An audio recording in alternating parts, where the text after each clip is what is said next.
저는 제가 비교적 좀 동안이라고 생각하는 편입니다. 제가 왜 이런 말씀을 드리냐면 가끔 제가 이제 결혼을 안 했다라는 오해를 받기 때문에 그런데요. 저는 결혼을 했어요. 결혼을 한 지 벌써 한 7년이 됐고, 저희 큰애가 7살입니다. 둘째가 4살이고요. 깜짝 놀라셨죠? 네, 저는 애가 둘 딸린 애기 아빠입니다. 제가 이 얘기를 꺼낸 이유는 제 결혼식 때 이야기를 여러분들께 들려드리고 싶어서 그렇습니다. 제가 결혼할 때 이렇게 결혼을 준비하면서 청첩장을 이렇게 쓰지 않습니까? 청첩장을 쓸 때 청첩장에 들어가는 문구가 있죠. 저는 그 문구에 이렇게 기록을 했습니다. 저희의 결혼에 증인이 되어 주십시오라는 문구를 써서 이제 청첩장을 돌렸던 기억이 납니다. 결혼식의 증인이 되어 주십시오라는 말은 제가 이 결혼에 대한 어떤 가지고 있는 인식 때문에 그렇습니다. 결혼식은 성경적으로 보자면 언약 중에 하나입니다. 이 언약이라는 말을 조금 쉽게 이야기하자면 약속이라고 할 수 있습니다. 계약이라고도 할 수 있죠. 조금 상업적인 용어긴 하지만 뭐 계약, 약속, 언약 다 같은 말이라고 생각하시면 되겠습니다. 아무튼 이 결혼이라는 이 언약을 할 때에는 증인이 필요합니다. 그래서 여러분이 이 결혼을 하고 나서 그 구청에 가서 여러분들의 그 혼인 신고를 하게 되면 그 밑에 보면 증인의 이름을 적는 칸이 있어요. 네, 그래서 이 결혼이라는 계약에, 결혼이라는 언약에, 결혼이라는 약속에 증인으로서 누군가를 불러두는 거죠. 사실 저희 아내와 저의 결혼식의 증인으로 이제 이름이 기입된 사람은 바로 최성훈 목사님입니다. 그렇습니다. 결혼이라는 것은 약속이고 언약입니다. 결혼식이라는 것은 이 언약의 두 당사자가 이 가운데에 그 빨간색 천이 이렇게 드리워져 있는 그 통로를 통해서 걸어갈 때 양 옆에 있는 증인들이 그것을 보고 또 결혼 서약을 하지 않습니까? 당신은 이 사람을 당신의 아내로 맞아 검은 머리가 팥뿌리가 될 때까지 사랑하시고 아끼고 보듬으시겠습니까? 네! 라고 하는 것을 모든 사람 앞에서 공공연하게 인정하는 것입니다. 이것이 바로 결혼 언약인데요. 이러한 형태의 결혼 언약이 어디서부터 왔을까라고 생각했을 때 사실 성경적인 배경이 좀 있는 것 같기도 하고요. 성경에 여하튼 비슷한 모습이 하나 나옵니다. 이 언약에 대해서. 바로 이 고대 이스라엘 지방에 있었던 어떤 언약 행위인데요. 이 언약 행위는 처음에는 어떤 종과 주인, 왕과 신하가 맺었던 그런 언약 방식이었습니다. 어떤 것이었냐?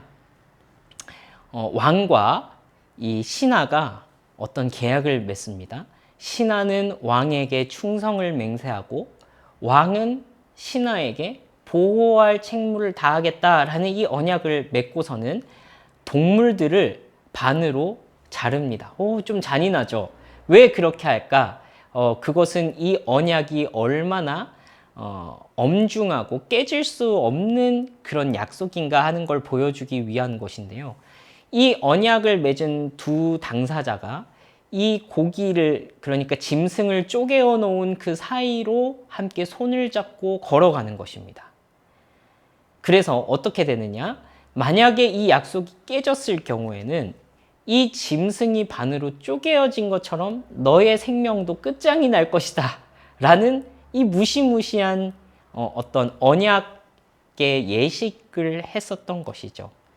그래서 이것이 어떻게 보면 발전해서 나중에 결혼식 할 때 이 두 당사자가 함께 이제 그 길을 걸어 나오면 양 옆에 하객들이 이제 증인으로서 그것을 지켜보고 있는 것이죠. 그러니까 이 언약의 핵심은 무엇이냐면 이 약속은, 이 언약은 절대로 깨질 수 없다. 절대로 번복되지 않는다. 만약에 누구라도 이 언약을 깰 경우에는 생명으로 그것을 갚을 것이다 라는 이 엄중한 메시지가 이 언약 의식 가운데 있는 것입니다. 사실 여러분들께 오늘 읽어드린 이 말씀도 이러한 언약식의 한 장면입니다. 그런데 이 언약식의 장면은 사람과 사람이 맺은 언약의 장면이 아니고 신과 인간이 맺은 언약 장면입니다. 바로 하나님과 아브라함이 맺었던 언약이라는 것입니다. 창세기는 성경의 첫 번째 책이거든요. 그런데 이 창세기에서 하나님께서 세상을 창조하셨다라는 아름다운 이야기와 아브라함과 언약을 맺으시는 이 두 장면 사이에 하나님께서 창조하신 이 창조 그림과 아브라함이라는 이 그림 사이에 여러 이야기들이 지나가게 되는데 이 앞에 있었던 이야기들은 다 우울한 이야기입니다. 어떤 우울한 이야기냐면 하나님께서 사람을 창조하시고 이 사람을 통하여서 아름다운 하나님의 나라를 이루고자 하셨는데 사람이 거기에 대해서 배반하고 하나님께 끊임없이 죄 짓는 이야기들이 반복되는 것이 바로 이 아브라함의 등장 이전까지의 이야기입니다. 하나님께서는 더 이상 이것을 사람에게 맡기면 안 되겠다라고 생각하셨습니다. 그냥 사람들의 자율에 내버려 두니까 사람들은 끊임없이 자기의 이 악한 본성을 따라서만 행동한다라는 것을 확인하신 것입니다. 하나님은 그래서 특별히 이 아브라함이라는 사람을 택하셔서 아브라함아, 너를 통해서 내가 처음 이 세상을 창조했을 때 꿈꿨던 그 하나님의 나라를 이루고 싶다라고 말씀하셨습니다. 그리고 하나님께서 이 아브라함에게 약속하신 것이죠. 너를 통해서 네 자손들이 복을 받을 것이다.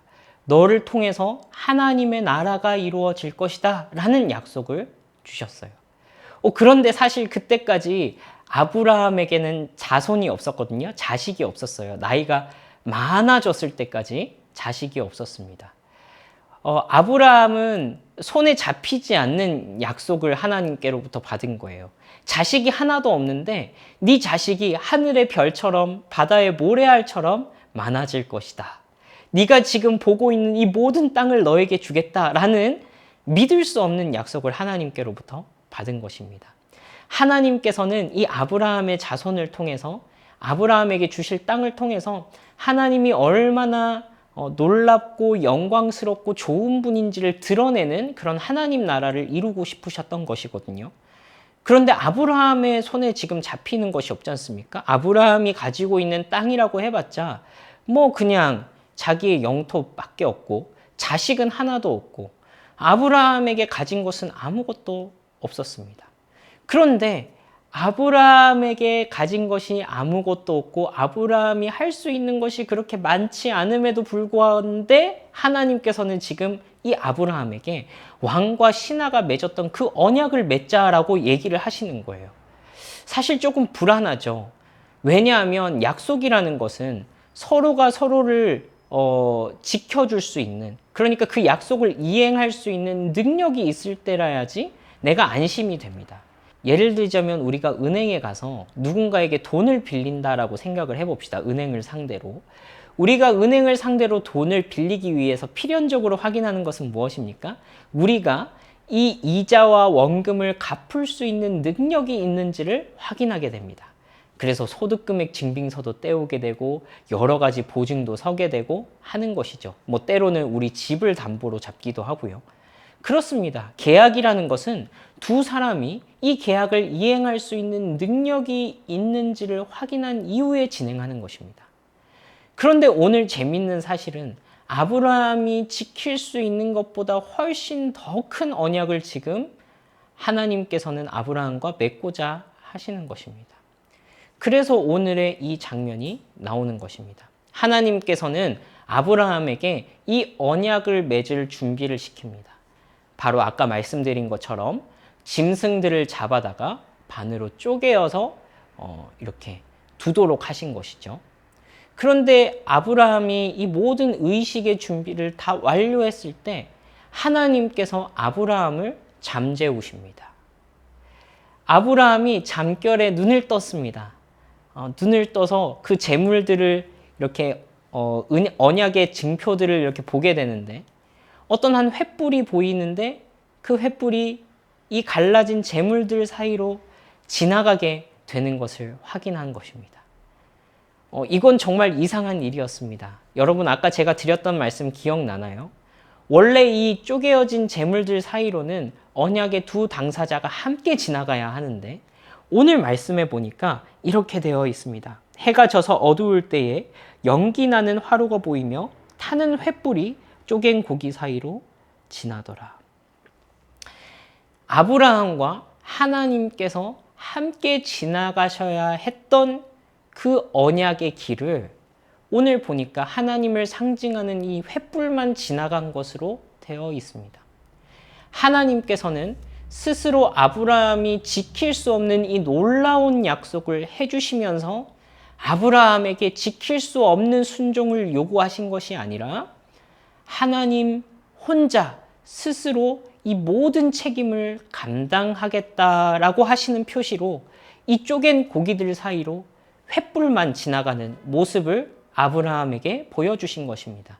이것이 바로 그 유명한 아브라함 언약이라고 합니다. 하나님께서는 이 아브라함의 후손을 통하여 실제로 하나님의 나라를 이루시고 선포하십니다. 그 아브라함의 후손이 바로 예수 그리스도십니다. 이 예수님께서는 아브라함에게 하셨던 이 하나님의 약속을 완성하기 위해 오신 분이었습니다.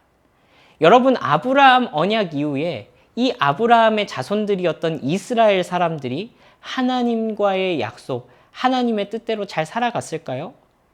네, 슬프게도 그렇지 못했습니다.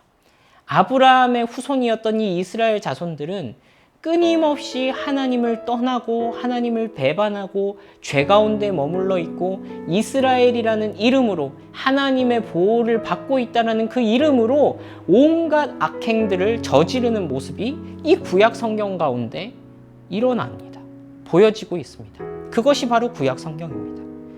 여러분, 그래서 예수님께서 오시기 전까지의 이 구약 성경의 이야기는 무엇이냐면 인간의 끊임없는 실패를 담고 있습니다. 하나님께서 찾아가시고 또 찾아가심에도 불구하고 이스라엘 백성이 하나님과 맺은 이 언약에서 실패했다라는 것을 보여주고 있는 것입니다. 여러분, 그런데 이 언약의 조건이 무엇이었죠? 맞습니다. 바로 생명을 건 언약이었습니다. 언약의 두 당사자가 그 중에 하나가 언약을 다 지키지 못했을 때에는 그것을 피로 갚겠다라는 약속을 한 것입니다. 여러분, 그런데 기억나십니까? 이 쪼갠 고기 사이로 지나간 분은 바로 하나님이셨습니다. 네, 이 언약에서 피를 내놓아야 하는 사람은 바로 하나님이셨던 것입니다.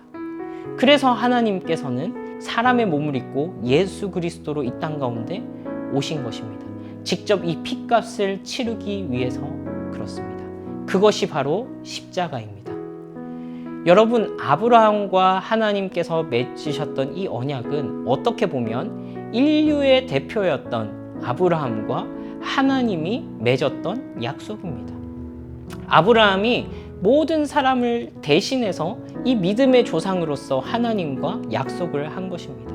원래대로라면 이 언약의 당사자였던 인류는 모두 다 이 피로써 하나님께 충실하지 못했던 것들에 대한 책임을 졌어야 했습니다.